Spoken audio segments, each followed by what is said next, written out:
In the last few years, technology has really come to the forefront, and particularly in the last, I'd say, kind of 4 to 6 months, we're really seeing, a lot of new startup tech companies and digital and social media presence within companies really advancing.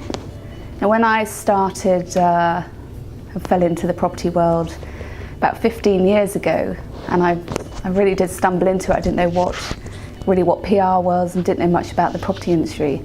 The internet wasn't really very widely used. We used to send press releases by post, for example. Now, everything is becoming digitized, everything's very instant.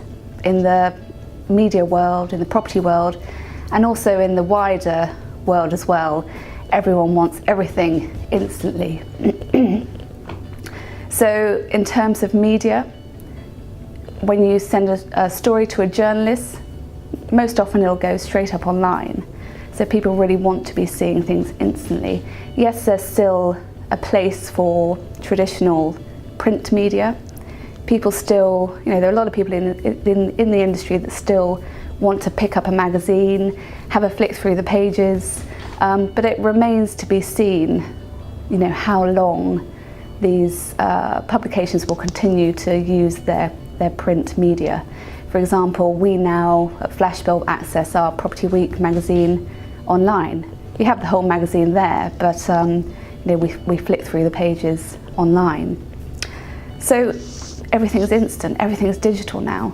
And a wise client of mine, a CEO of a global international firm of commercial property agents, quite recently said the property industry is maybe 2 decades behind every other industry. And he was talking in terms of technology, but that's also the case for PR and marketing and communications in general.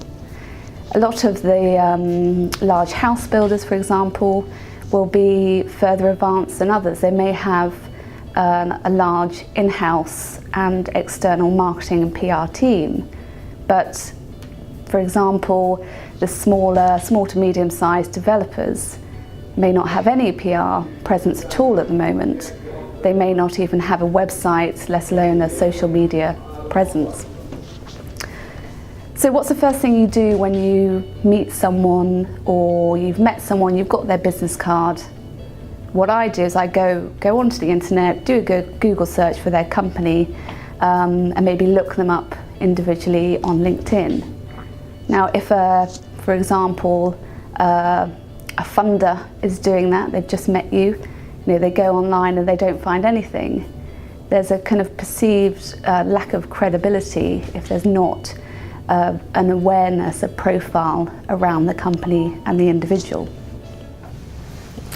Ultimately, whoever you are, you need to be using this technology we have to hand, advancing your digital presence, as well as raising communications generally, because there will be others who are that step ahead of you or coming up behind you. And if you're not taking advantage of these tools we have to hand, you're going to be left behind.